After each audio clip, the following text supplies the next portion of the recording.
All right, welcome to our special community training series for our security awareness managers. My name is Ayelet Penrod, and that's Ayelet, I don't whisper it. I'm the community manager for Wizer Training, and we host weekly meetups, virtual meetups for the security awareness community, and we welcome you to join us. This one is replacing one of our weekly meetups, and we're focusing for the last 3 months, we've been doing a training session on how to use LinkedIn to raise security awareness and how to rethink using LinkedIn for security awareness.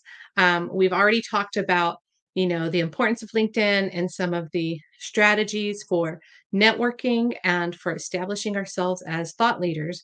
And this series, which is today, is our last session, and we're going to be focusing on content creation and giving some ideas, tips, and tricks, hopefully, to help you kind of jumpstart your own posting and engagement on LinkedIn to grow your influence with your employees, with your leadership team, and with the greater LinkedIn community. So I'm really excited to host Gemma um, Goldstein, and she Hi. is a social media professional. Gemma, would you just share just a little bit about yourself before we jump into it? Sure. So I'm Gemma, originally from England, as you might be able to tell by the accent.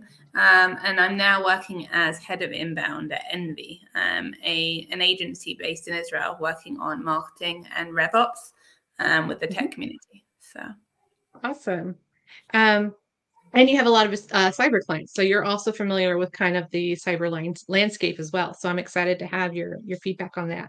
Um, and so we're just going to kind of get started.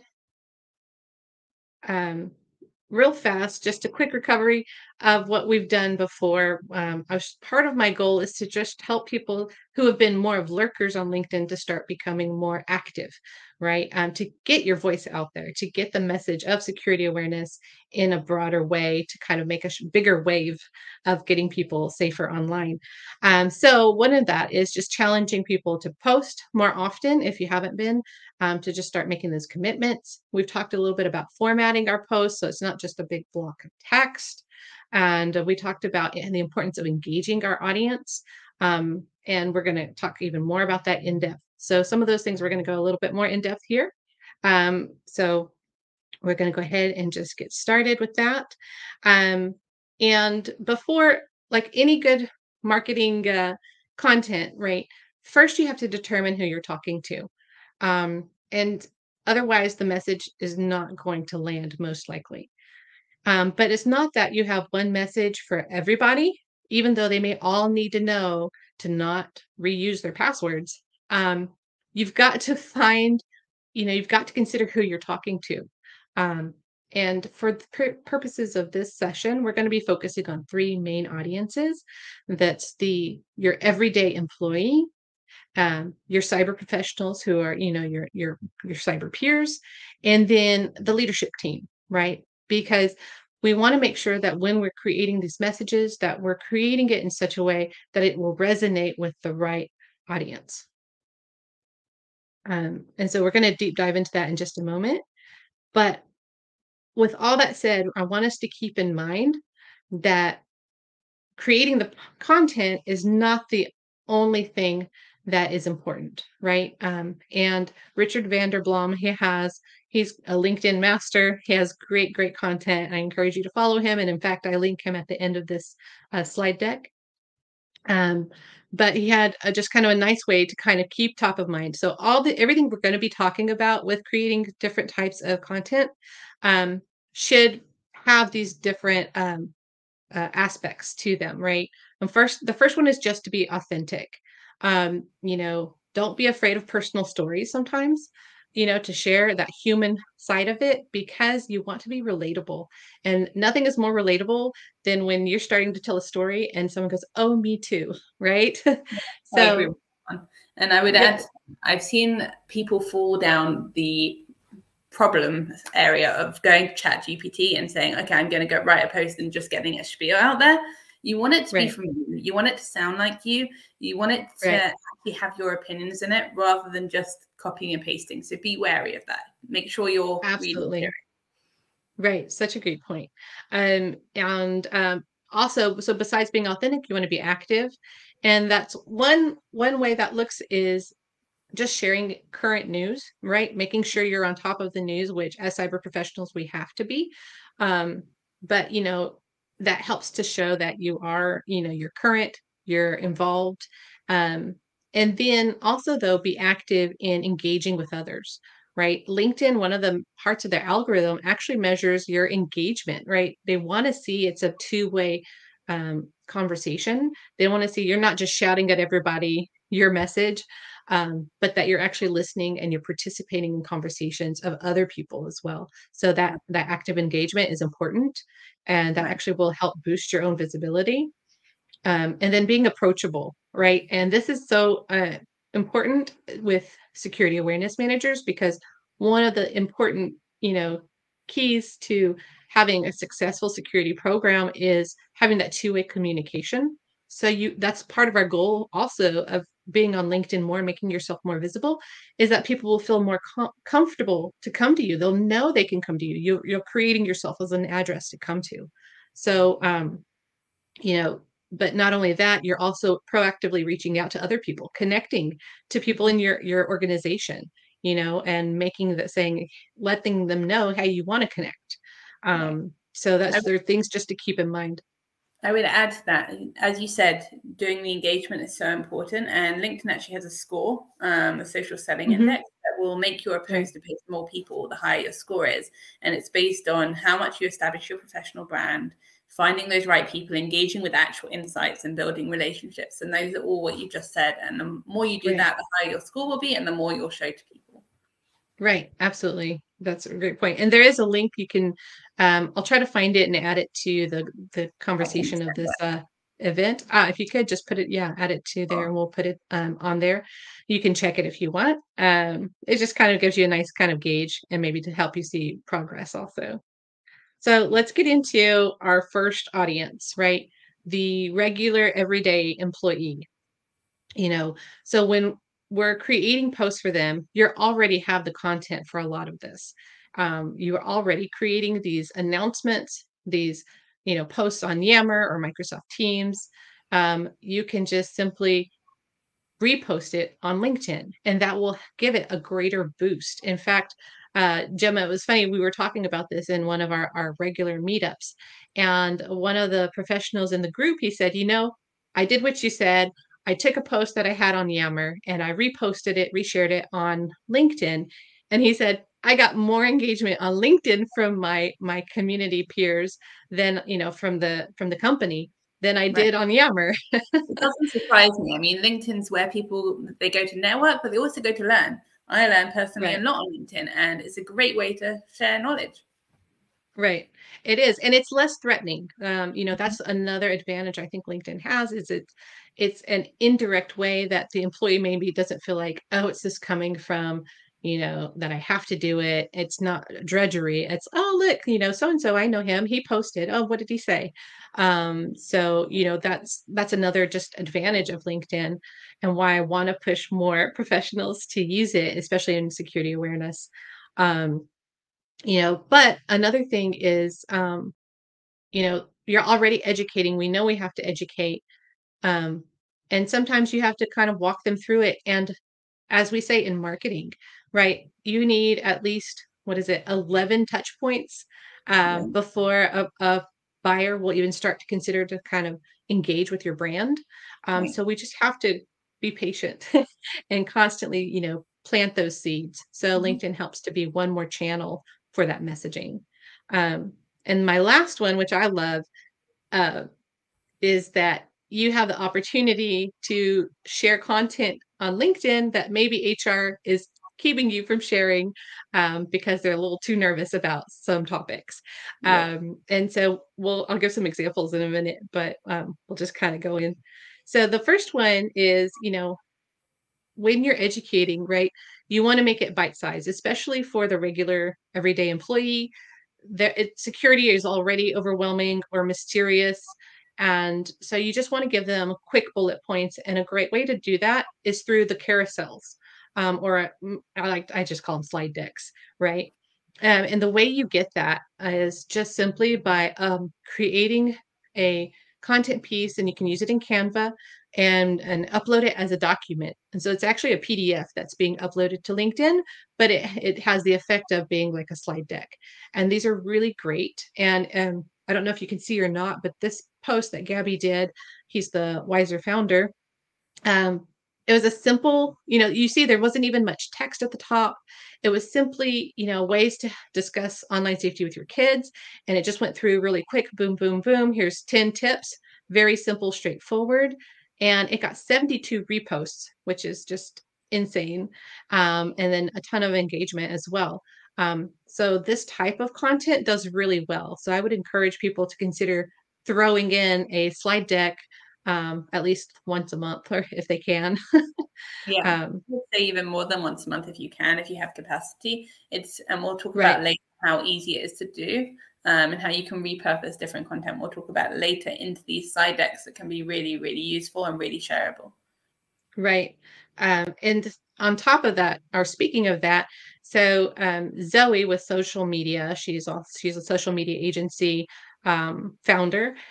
She just actually last week or this week put up this template saying, this is how you create a quick, effective, and pleasing, slide deck, because a lot of people will make the mistake of just putting too much text, right? Or it's too small. And so I love this. And so I wanted to add this up here for people to use as a guide. They didn't have to recreate the wheel. And when you're kind of creating your own content, that this is a really simple layout to consider when you're creating those slide decks, so that they'll be a lot more engaging and a lot more effective. And again, focusing on just very simple, high level information. You can't cram, you're not cramming, every last tip. You just want to keep very high level and keep it very focused for these types of slide decks.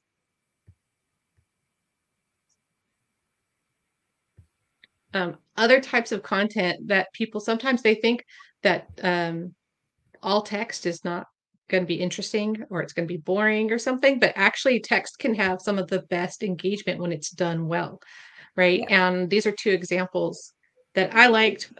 Heather, she does a long form example. You don't have to be afraid of writing a lot if you're, and Heather's a queen of just telling stories, right? And you think she's talking about one thing, and then suddenly she's tied it into security, and you're like, oh, well, that was a good analogy. I liked that, and it sticks.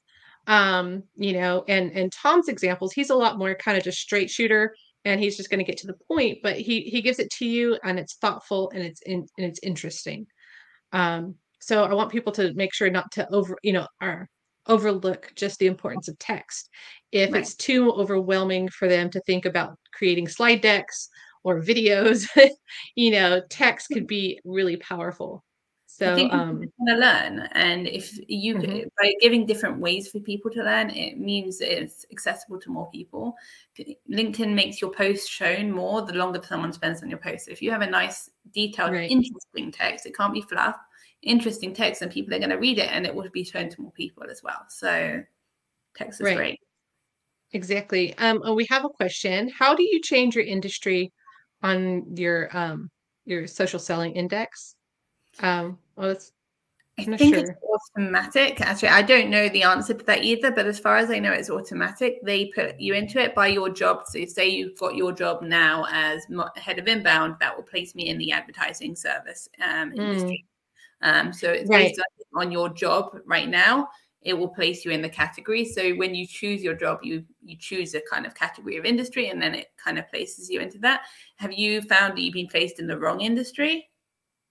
Yeah, it looks like they're saying that they're being measured against other med tech folks. But she wants to see, or this person, I can't see it just as Can a she send generic user. Uh, Can she send her yeah, LinkedIn profile and we can have a look afterwards and get back to her? yeah, that would be great if you want to reach out to Gemma directly, if you don't want to put your profile in the comments. Yeah, we can kind of look into that a little bit more for you. Um, so this is my part where I just think it's really kind of interesting, right? How businesses are still trying to catch up to the overreaching, aspects of security awareness, and how it's no longer just at work, right? It's no longer 9 to 5, because our digital life just merges from work into home, and we have to help people stay safer. right at home will help them stay safer at work as well. Yeah. However, what we've seen specifically in Wizer, we have some content, that does help people learn to stay safer in their personal lives. Um, and one of these is, however, we have pushback from certain companies saying, no, we can't use that in our training, because it's talking about, you know, dating, right? They're on company Sure. time. We shouldn't be talking about their personal dating lives. That's not relevant. However, each of these scams, show, actually the one that's the blackmail, it's someone who was blackmailed, but it started on a dating site, but they ended up getting him into his work email. And so It's very easy. the company got ransomed, right? Because of that, because of what started at the dating site. And so this is important. However, you can't fight HR too much. But that's again the beauty of LinkedIn is it's another channel to share the content that they may not allow in the formal official platforms for Right. training. So this is your opportunity to do it through your LinkedIn. Like, I mean, I think it's really crucial. And if you're not allowed to do it through HR when you're on the formal channels, this is a great way because, how often do Mhm. people out of companies use their company computer to browse and do their own personal things too? They do. I mean, I know that there's loads of people guilty of that. So if they're getting scammed in these areas, it's most likely a risk to your company. And this is a great way of raising awareness. Right, right. And so that's just something I like to kind of point out, something just to kind of remember as extra content that you can use. And then this one, actually, I just threw up here, just to show and remind us that you don't have to always be stuffy, right? It doesn't always have to be, and this is how we stay safe. You can take something and just slightly mention it. And it's just, again, it's that keeping it the awareness. You're keeping that content there. You're staying top of mind. And if you're already associated with your colleagues as the security awareness person, just the fact that you're being in their feed will kind of have that kind of subliminal effect, right? Of, oh yeah, stay safe, stay safe. And so it doesn't always have to be, the formal messaging. So don't put so much pressure on yourself that every post has to be, 100% formal and it has to be so professional and polished, right? Going back to that authentic part of it, we Mm-hmm. have long passed the days of things having to be polished. And we'll get to that more in the video section. But as long as you're putting out content that makes people think, that's interesting, that's relevant, that is really, and you're consistent with it, that will help give more traction and establish you more and more as the place to go for when they have questions. And that's part of our goal. Yeah, actually, my most successful post, which you'll see later, actually had a typo, and I realized it after I posted it, but it was a PDF. There was no way to edit it. I went with it, whatever, Mhm. who cares? I Yeah, did it in 10 minutes. So it's like, it was authentic, it was real, and it resonated with people. Who cared that it had to have great. typo? It was informative. So, That's perfect. So we are moving on to our cyber peers. This is our second audience. And now, while our cyber peers, you may think, okay, they don't need security awareness necessarily, right? However, I would like to argue that point, because it's just as much, right, trying to educate our own security teams at the importance of kind of working hand in hand, right? And we're still having troubles, sometimes, getting everybody on board and really, supporting one another. So, feeding that information and creating content that will help, establish the necessity of security awareness, and that it's not just for, the people who are, technophobes and who know nothing. It's a really important to do, across the board, and helping educate our own teams and helping bring them along and even create those conversations, right? However, also in creating posts for your security peers, this is your opportunity to again go more with the jargon, go a little more in depth, geek out on topics that you couldn't do if you're just trying to target the regular user.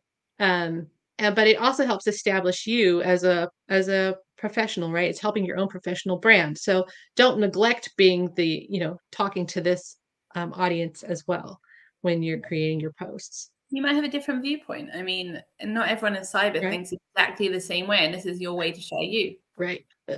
Exactly. Exactly. That's a great point.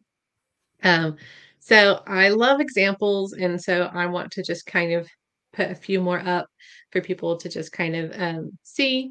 It's like we said in our last session, curating content is a great place to start if you really are going, I just don't know what to write. There's nothing wrong with curating content. And it goes back to what we said earlier. If you're showing things that are you know, trending currently, it shows that you're being active, that you're on top of things. Mhm. However, when you curate, just make sure you include your own viewpoint. You Yeah. write your own perspective. That is so critical because we want to hear your voice as a professional. Um, you know, and then it goes back to what we were talking about before, also in the last session about putting the link in the post versus putting it in the comments. It's all a big, LinkedIn algorithms also going through a new, I don't know, identity crisis stage. So it's It keeping is. everybody on our toes. I mean, on the link in the comments post, whatever the algorithm says, I want to make it easy for people to access the content. And so if you're putting it in the comments, it's going to get lost. It's going to make it harder for someone to access. You're just trying to game LinkedIn. I don't like gaming LinkedIn. Sometimes, yeah, okay, you do things so that you get seen more, but don't make it hard for the user. Don't make it hard for the average person to find the thing you're trying to show them. I always like to say it's what is your goal for the post? If your Mhm. goal is visibility of the topic, then maybe the link should just go in the comments as a supporting, It doesn't even information. help If nowadays. if your goal is for them to actually take action, then keep it. Like you said, make it easy for people. But I think LinkedIn's clicked onto that. I think a year or two ago, They having the link in the comments got you more visibility, but now a link in the comments doesn't even get you more visibility. And like if you comment, I think this is Richard Vanderbloom again. If you comment within the first 10 minutes of your post on your own post, the first comment, and suddenly you Mhm. lose like Right, 50% visibility. So it doesn't even help you with right. visibility anymore. Well, I think it's all how like what is your willingness, right? Are you willing to wait those 10 minutes? I know personally I'll forget. So then I have to make that decision Yeah. if I'm going to do it or not. And it's still, like I said, the LinkedIn algorithm too right now is still going through a whole like ups and downs. So it's more than anything, it's just being consistent. And so if you don't want to make yourself crazy, and you don't want to make your user crazy, then just keep the link in the post and just know be consistent. And then slowly as you build your audience, as you build your visibility, then even that will not deter you too much. So No. I think that's important. Now, this one, Gemma, was from you. Yeah. Um, so This is I'll just let you a talk a little great more about thought it. leader in the cybersecurity industry, and she wrote this really nice piece of content to share with her audience with her own opinion, and it did really well. People were really interested in it. It got great interactions, both likes and comments, and it got really high visibility as well. And it was just sharing her own opinion, something that, like talking about RBAC and PBAC, and basically talking about how the common way of doing things might be wrong. And it was her own way of sharing opinions and saying, maybe you need to rethink this. And it got great visibility. Hmm. Um, I think one of the things I liked about it too was she broke it up. She kind of started with one section and then she transitioned and went to another. So it kind of kept an interesting read, right? It wasn't just droning on yeah, about one long topic. you can't have these big chunky paragraphs on LinkedIn. People Right. want relatively easy reading. They don't want high level language. That's again something you talked about, formality. On LinkedIn, you don't want to go too formal. You don't want to go, whomever may be interested in a nice English Shakespearean accent or whatever. You want to go and speak how you speak normally. And they say fifth grade Right. language level. Really keep it simple as you can. So it makes easy reading because people are browsing on social Right. media or relaxing. So they don't Right. really want to go and have an essay. Well, however, I think this would be considered an essay for LinkedIn. It's But a but again, relaxing. on LinkedIn, for the professional audience, though, that is they're either there to learn professionally, Correct. to network and grow, their own professional brand, or to look for a job. Mhm. But a lot of the professionals there, they're looking to learn. Like you said, you do a lot of learning on LinkedIn. I do. That's So it's okay. It all again, it's just considering that audience. And so you yeah. can I go used to much more take on a lot. jargony if you want. I think it's Yeah. okay to have long. I just think it has to be still easy to read. A lot of people are Right. on their phones. You don't want it to have big, chunky paragraphs like you would have in No, a university absolutely. essay. It's got to be easy to Right. read. Right. Yeah, that was some of the formatting we talked about in our last course was just the white space is your friend. So, for Thing is, you'll sure. find it everywhere on websites too. People forget that. Yes, I know. So this is also yours, Gemma. I think this was the one you were referencing earlier. Yes, find the typo. I'm not sure if you can see it on this one. If you go to the actual post, you'll find the typo. I can't even remember what it was, but I watched Google search on at 9:30 p.m. on a weekday night, and afterwards I did this in 10 minutes, and it was just some my insights as a B2B marketer from watching Google search on, which was directed to a general audience, and it was how to take it and apply it to what we do. And it was done very quickly. You can see the graphics are not high level in any way. It wasn't as designed as social and their thing, but it was a very quick thing. And it shows that people don't really care about making the graphics. People care about getting some information they didn't know before in learning. Right. That's a great point. That's a really great point. So yeah, we definitely don't want to scare people off with creating these slide decks. And Canva makes it so easy because they provide some really great layouts that you can just use and reuse once you find something you like. But what's more important is the content. What are you actually saying? It's something that people can use. Then it can look as ugly as anything if it's giving them what they need. So I think that's a really great point. Now onto video, and this is what scares a lot of people. And I know I like video, and it's hard for me though to get into it and to be on the video. Um, You're on it but now. there's I know, so, and that's exactly the point. So doing live streams is one form of doing videos, and you make it easier having a guest, right? So that helps me, and I really appreciate because you really we brought them in on the last minute, and I'm really glad you're able to. That's a really great point. And we talked about having the creator mode turned on, right? If you have the creator mode turned on, then it allows you to have access to LinkedIn Lives. And, what's to say, again, for your professional peers, that you can start interviewing other security awareness professionals, having a conversation. It could be 5 minutes, it could be 10 minutes. It doesn't have to be a whole long session like we're doing here. Or you could even do LinkedIn Lives with people in your company, right? And just having those like maybe short, interviews. But it's getting, finding what works for you. Mhm. Video doesn't, again, like we said earlier, have to be polished, right? No, It's not at all all. about that authenticity, Right. I would say for also, sure. if you're thinking about different people to bring on, if you're a cybersecurity company, you're often working with partners, MSSPs, different people, and those can also be someone to bring on. It doesn't have to be, a celebrity guest every time. It can be people from within the Right. company. If you're trying to go and get your employees to go and get on interested, maybe it's someone that would be part of the company sort of that they see a lot, but not from the actual company. There can be different people. It doesn't have to be a celebrity or an influencer every time. Absolutely. No. And a lot of our security awareness managers are just in your everyday, business, that not necessarily in a cyber business. However, one of the things that we talked about this was, I think, in a different LinkedIn Live conversation I had with another professional, is to, reach out to your cyber vendors and bring them in as an Right. expert to talk about a certain subject, right? That's a great one. So for security awareness, you have your vendors for email security, you have vendors for insider threat, you have vendors for all of these different things, right?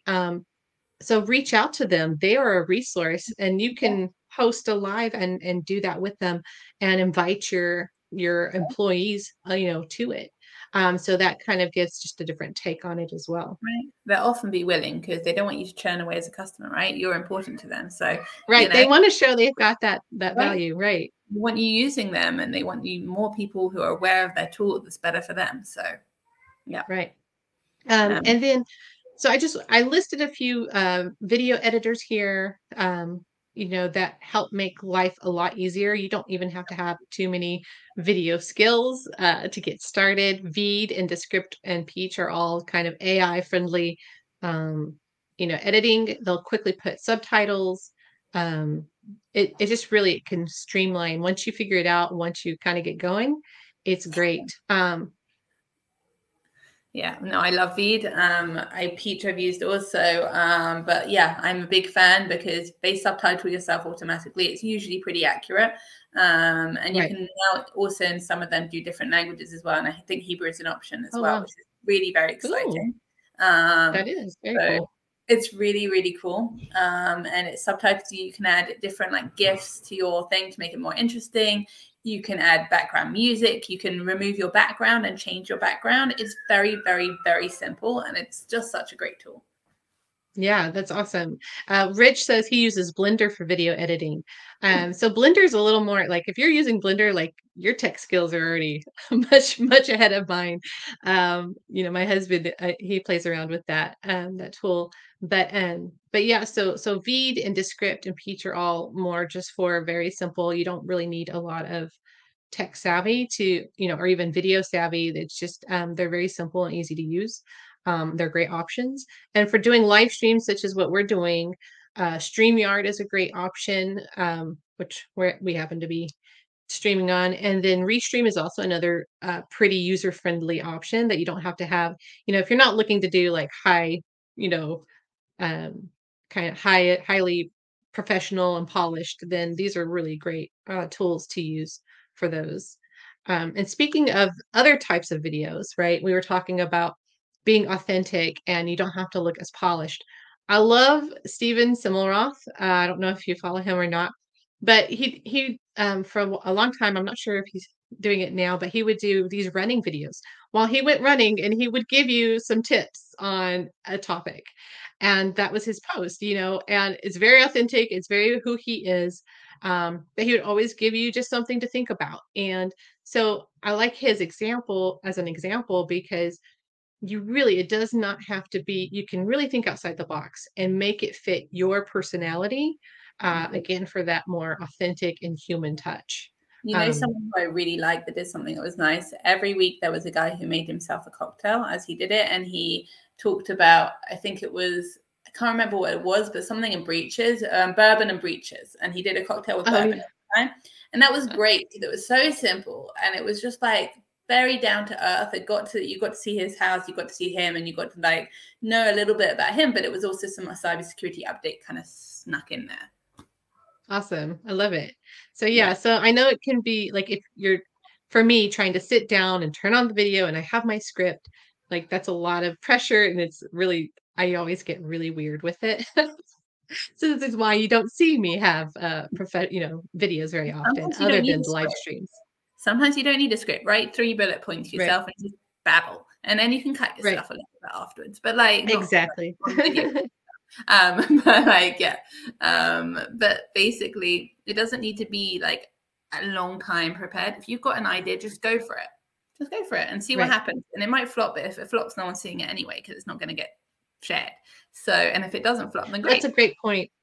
That's a great point. I think people are nervous to put content out there because like, oh, everyone's going to see it. And the reality is, especially if you're just starting out and you haven't been posting, it's going to take you a little while to get traction. But if it didn't do well, it didn't resonate with people, then LinkedIn's not going to promote it. If it did, and it surprised, you, you might wake up the next morning and like, oh wow, I got some activity going. So you never know, and it's okay to try, and it's okay to repost something. That's something I like to reiterate to people. Maybe it didn't do well, but you thought it was good content, then maybe it was just the time of day, or maybe it was, just the day of the week, and so sometimes you can wait a couple of weeks or a month and reshare it, as long as it's still relevant, and try again, and you might get a boost on that content. I agree, and I'm going to drop in another platform in here just for a second. But Twitter, if you post on Twitter, it lasts 18 minutes a post, and so we often repost something and get again, 30, 40 likes or whatever on one post, just reusing it because people are seeing it fresh. Right. That's a great point. Yeah, Twitter, it blows my mind how quickly Twitter like posts go out. And LinkedIn, on the other hand, you'll have a post that will suddenly like I actually just saw someone I think last week and I was like, "Oh yeah, that post was like from 2 months ago." the LinkedIn posts really stay live and they do keep going. So that's an advantage. But That, Twitter, yeah, is a great example of it's okay to repost. right. Like Google search on posts, I'm still getting 100 views a week, which is like, and I posted it at least 6 months ago, Wow, which is crazy. that's Like, amazing. just it's still being shown. I mean, I need to do another one, but still. No, that's a great example. So our last audience to focus on, and this is, I think, the one that people are most curious about. I had someone from one of our past training sessions go, but what do I write to them? What do I tell them? And this is for our leadership team, right? For our executives, our directors, our board members, who we need them to understand the importance of security awareness, not just from a level of doing it and doing it themselves, but also from a perspective of we want them to support our program. We want them to maybe provide some more funds for the program if needed, but to really prioritize it. And how do you do that? And so when I say that we're going to target our messaging to the leadership, understand in some ways part of that you're already doing when you're targeting the regular everyday user, and you're doing it when you're targeting the professionals, right? Because if you are engaging, and this all is prefaced on, you are connected with your executive teams on LinkedIn and your board members, or whoever is active, and that you're engaging with them as well, right? You're seeing what they're talking about, and maybe if you have something to contribute to the conversation, you do. It's not being annoying. It's not being like, here's what we have to do. No, no, no. Like, this is what our business needs to do. That's not that's not the messaging I'm trying to go for. The fact of the matter is you're already creating messaging Right. for the other two audiences. They do kind of fall into that in a certain way. Obviously for the everyday user, and the other one, the professional audience, you're just showing them that you know what you're talking about, right? As they see your feeds coming through, your posts coming through their feed, you're establishing yourself as a voice of authority, that you know what you're talking about. And maybe they're not going to spend too long on your, long, report that you're talking about in cyber jargon, but they see you. Again, it's this I planting think those being seen, seeds. it's important. Like, I think that when you're top of mind, it's come budget time when they're going to have to think about who they're going to give budget to. They're going to think about who's been busily doing things and who's been working hard and producing lots of good stuff. And if they're seeing you a lot, they know you're doing stuff, which is great. Right. Yeah, no, that's a great point as well. It's that visibility, right? The squeaky wheel gets to go grease. But in this case, we're not trying to be squeaky. We're just trying to put forth our, knowledge. But one other way though is you focus on industry insights. So whatever industry your company operates in, right? Then find the cyber relevancy. If it's a data breach in that industry, okay, but you can break it down and break down how security awareness can support or can prevent, or, just turn it into their conversation, right? Mhm. What do they care about? So while Right. you're already, some of these content that you're creating is already going to be dripping that knowledge and that awareness into them, um, you can also make some targeted posts as well. Does Right. it have to be as many? No. But this example I have here, is actually something we had a client say, hey, we've got to, present to the board about re-signing for a security awareness program. Do you have anything? And so I just put together a slide deck, obviously for Wizer, but I Yes. took like the DBIR, which is one of the big industry reports, for Verizon, and just pulled out some of the key points that would be relevant for the board to know why security awareness is important, how critical it is to preventing, data breaches and attacks. Um, and so, now that I've created this deck, right, which I imagine, needs to be created, periodically, at least once a year for your teams, but you also now have each slide could potentially be its own post. Right. So we can repurpose what we've already created. And now I've got a series that I can do. Instead of doing a slide deck, I can do, all right, here's, once a week, I'm going to hit the points of, you know, the DBIR report and how it's related with security awareness and how the human factor is relevant to the overall picture of protecting our company, with technology, but with also processes and people. So, so that's something to also keep in mind. Repurposing content, but also focusing with the industry, what is important to your company, to the board members, and talking about, they've got to manage risk and they've got to make those decisions based on that. So speak in those language, speak to them in that way. I think SANS also, they have a deck that is kind of walks you through some of these like presentations. And it's a really great resource. I'll look for it again, or if somebody in our audience has access to it. But I know that's also a really great resource to use for when you're creating content, even for LinkedIn. All right, so now we're getting this, Gemma. I'm going to let you kind of take the reins here. I'll just say that, security awareness professionals, it's not the only hat they usually wear. So they don't have a whole lot of time to just go looking for the perfect meme or looking for the perfect, picture to go with it. Like they need to get their content out. So we're asking them to do, we want to help them create that messaging and get it out there, but to save them time while doing it. 100%. And I think the first step to do it is decide on what you're going to talk about. You're going to choose, I feel passionately about these 6, or even you don't need to even go as much as 6. You can go for 3 or 4 if you need to, but I put 6 or 7 here as an example.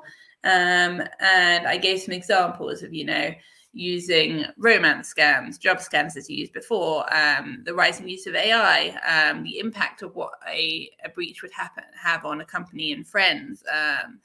I gave some examples, but things you feel strongly about that you want to get across. You can also talk about, have one of these themes be like how current events impact cybersecurity, like what happened to the Silicon Valley Bank, and then how that's going to impact your company and your employees. Right. So you can have different things, and you prepare things up ahead of each of these themes, and you speak about these themes reoccurring. So, for example, theme 2, I've got every 3 weeks, I've got it coming up again. And the same with the others. They kind of go in a pattern of repeating themselves, these themes, and you can take them and you can do them a different approach. So you can have one being a text rant, where you're ranting about how no one's listening, because rants always do well on LinkedIn. Or you can do one which is a meme, making fun of it. Or you can do one that's a carousel. And you can just play it and change up the same kind of idea and the same theme you're doing and show it in different ways. And people learn in different ways. So they're going to hear it. Some people are going to hear you one way. Some people are going to hear you the other way. And this way, you're getting different people, different audiences to hear you. You're not having to recreate the wheel, reinvent the wheel constantly.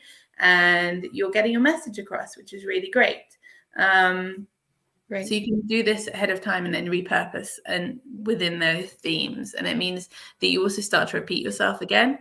And repetition also means that eventually you'll go in. There's someone Chris Walker does this very well. And he says the same content about 10 times in different ways. And it does sink in, and it does mean that people are actually hearing it. Sometimes it gets a little bit much, but at the same time, it's pretty good, and people remember what he was saying, so it works. And this means that you're planning, you're getting things ahead of time. You can create things way ahead of time. You don't need to have it every post created on the dot. You can have an Excel, build out your stack of posts, or you can do it on tools like HubSpot. If you've got HubSpot, you can plan them out and schedule them ahead of time. You can do them on LinkedIn. You can even do it on Hootsuite, and LinkedIn itself. You can schedule posts. Yes, you can finally schedule. That's so amazing. There's so many different ways to save time. Do you want me to show on Canva what I do now? Or? Yeah, okay. Please. Let me stop sharing, and then you can go ahead and go through. Okay, I'm sharing my screen. Okay, so second, share window.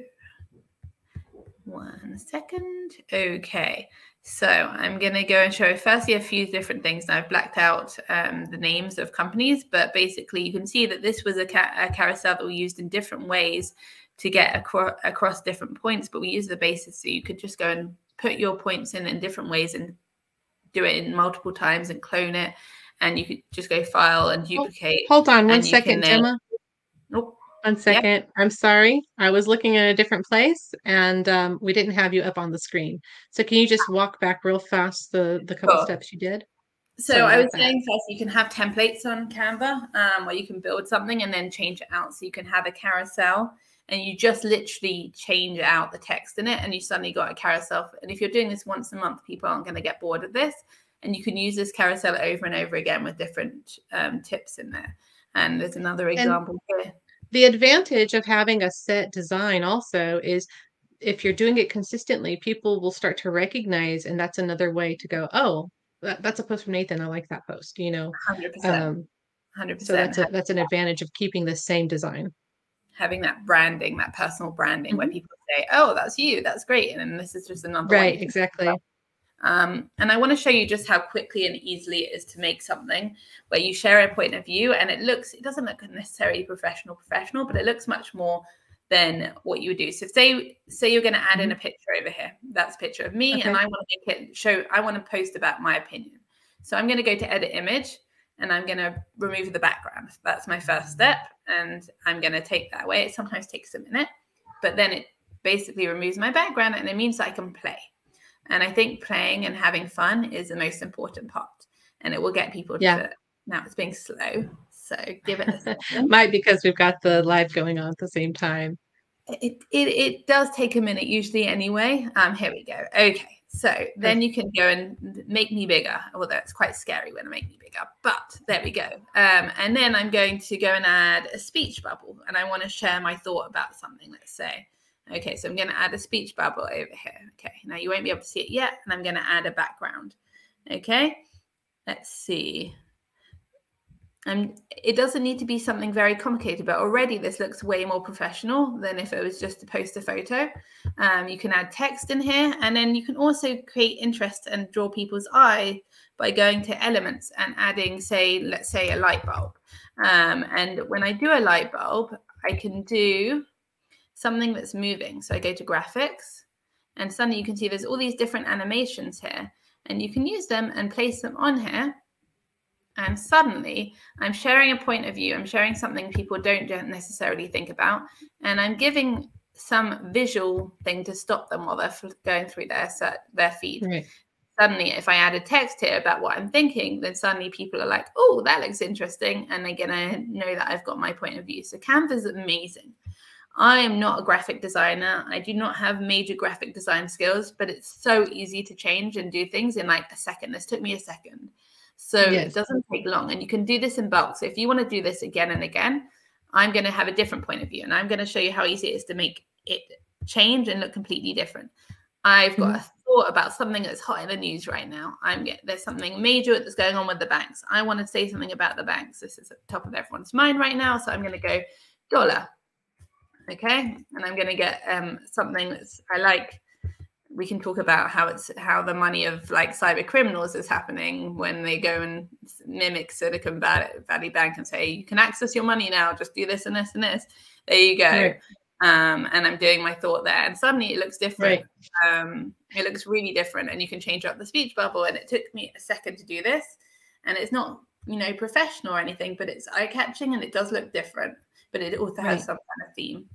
Right. And I think putting your picture up there, right, going back to the authentic and human side, you want to create that relatability, and having a photo Mhm. changes so much, right? And people immediately want to stop more, especially if they know you. They're like, oh wait, that's so and so, even if they missed your name, right, in the scroll.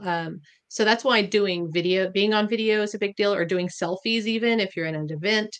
Um, those are good. Those are good eye stoppers. And if you're going to be having a regular, like one of your themes is maybe your opinion, right? Maybe Opinion Wednesday, I don't know. It might be fun to consider having your image up there as this consistent element for Right. people to know to stop. So that's definitely a great tip. And you can play with humor with it as well. You can totally make Yes. jokes about yourself. You can do all kinds with it. And you had a really great way of doing batch processing on Canva where you used an Excel. Do you want to talk about that maybe? So, unfortunately, there was a bug, and I was not able to get it to working. But there is a feature when you go into Canva under their apps, and it's something called bulk upload. And so like um the idea is, and I'm sorry, I'm not able to walk you through it exactly, but the idea is like Gemma said, like if you have in a Excel document and you've got all your we'll say your tip Tuesday, right? For Cyber Tip Tuesday, we'll say, and you've got all those tips already written out. If they're like one-liners or something, and you want to put them into an image like Gemma just showed you, then you can actually bulk upload them, and then you add it to the data feed, and it will immediately generate from your template, and it'll generate the rest all the same. So all you have to do if you want is just change out an image or something, but the text is already inserted. And so that's another way to go a lot faster. So I'm sorry I wasn't able to get it to work. I had some technical issues that just I couldn't troubleshoot. Um, in time. So yeah, unfortunately, but there are other ways to do the kind of the bulk uploading into Canva specifically to help save time. Or like we were saying, there's Hootsuite, or there's other other tools as well that you will also let you schedule ahead of time, and you can do bulk uploads of there as well. Mm-hmm. And something you So can also do that I didn't think about mentioning before, but if you're doing a newsletter for your company anyway, there is mhm. LinkedIn newsletter feature as a creator, and you can Oh, also right. use that, which is a nice way of getting your message across there as well. Absolutely, especially if you enjoy writing more than doing other types of creativity. Um, it's a great way to do the to get that out there. That's a great point. Thank you. I'm going to just go back to sharing real fast. I hope real fast. Give me just a sec as I go through all the mini buttons. And Took me a there we second too. go. Okay, so we talked a little bit about the batch creating and creating themes just to help speed up the creativity process. And for social media, I understand that a lot of times, like you might do like a session where you plan out all your stuff and just have like a writing day, right? And do it Yeah. like at a time. And so that way you don't have to kind of start and stop. You could spend just an hour or two and write as many posts as you can think of, and then, schedule them, and then you can move on with the rest of your month. Right. If So, you've already got your triggers, it doesn't take long to get those ideas out because it's what you think. So it's just basically brain dumping. right, right. And then lastly, we talked about ChatGPT just a little bit, and you want to stay away from keeping it dry. But these are some prompts Mm-hmm. that actually Gabby, our CEO, he's just a very natural marketer and natural writer, and he's very good with getting ChatGPT to refine messaging. And That's what it's so sometimes, yeah, it's really he does a really great job. great for when you, But especially when you're like a non-native English speaker and you've got your idea and you've got something that new that no one's thinking of, and then you put it in there and it actually gets it to be legible. right. Yeah, it's and one of the things too though is, some of these tips, how many times can we say, change your password, use MFA, please don't reuse your password, don't put it on a sticky note. They kind of get old, right? How many ways can you say it? Well, um, what I love about some of these prompts that Gabby has is it helps you spin it on its head. So we can't always restate, you're going to have to say use MFA at least for the time being, right? Until something else comes along. Um, but how do you present it? We can change that. And that's important again for the audiences. And you can have a lot of fun with it. And you can really, if you can look for a different approach, that will get people to stop and go, wait a minute, wait, what did you say? Wait, what's going on? And then that's what you want. You want that hook.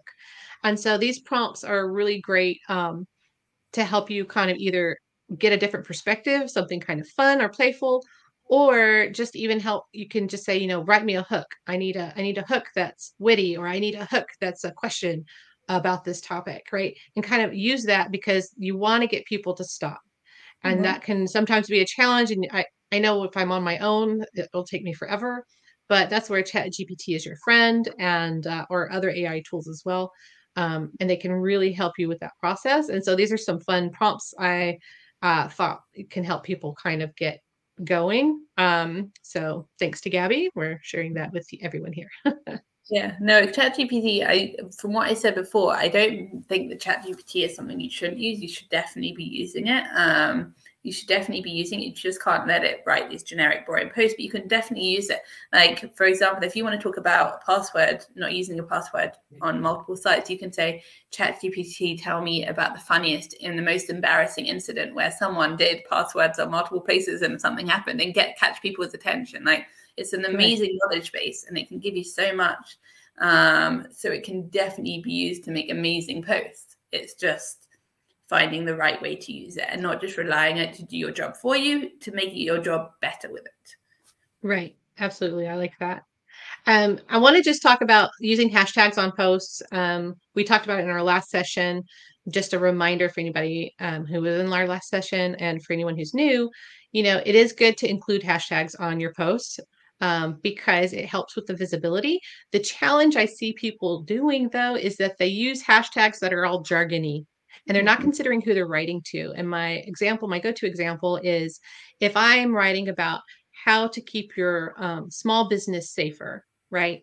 Through 1, 2, 3 of password manager, etc. What I see a lot of people do is then they'll put hashtag password manager, hashtag cybersecurity, hashtag, prevention or something very technical or very jargony type hashtags. But your audience, who's the small business owner, is not following those hashtags.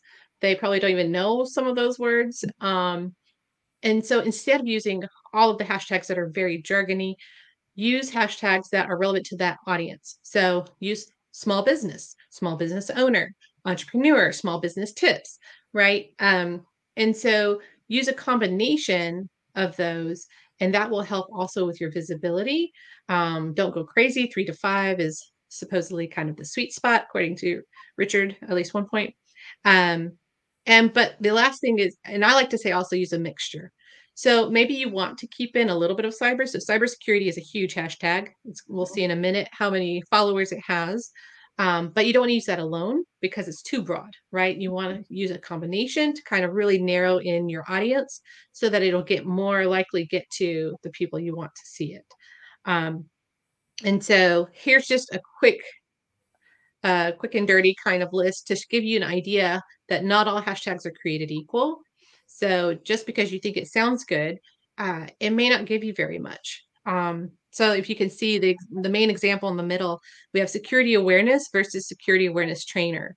And there's a huge difference on the audience there that it will reach. So, if you're like really wanting to kind of help boost your visibility, then take just a moment and go into the LinkedIn search bar, type in the hashtag you want to use.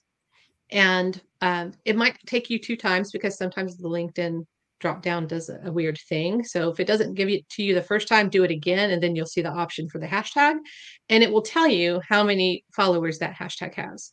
And I just saw a post, I think this week, that LinkedIn is starting to create hashtag feeds. So that means that using hashtags will help even more than they have in the past. So, make sure you throw in at least 2 or 3. So one thing I will say about volume is that, big volume is good in the sense of that you're going to get more potential, but at the same time, when you go for the smaller niche, sometimes you get a higher chance of showing more times to people. So there's that balance there. But as you say, it's about who your target audience is. So a cybersecurity company targeting a CISO is going to have very different hashtags to someone looking to target a small business owner. And there's very big differences there. And you've really got to keep that in mind. And that's why you always keep your audience in mind. Right. Absolutely. Someone just asked where you can see the audience size of each hashtag. You know what? We're almost at the end of our thing.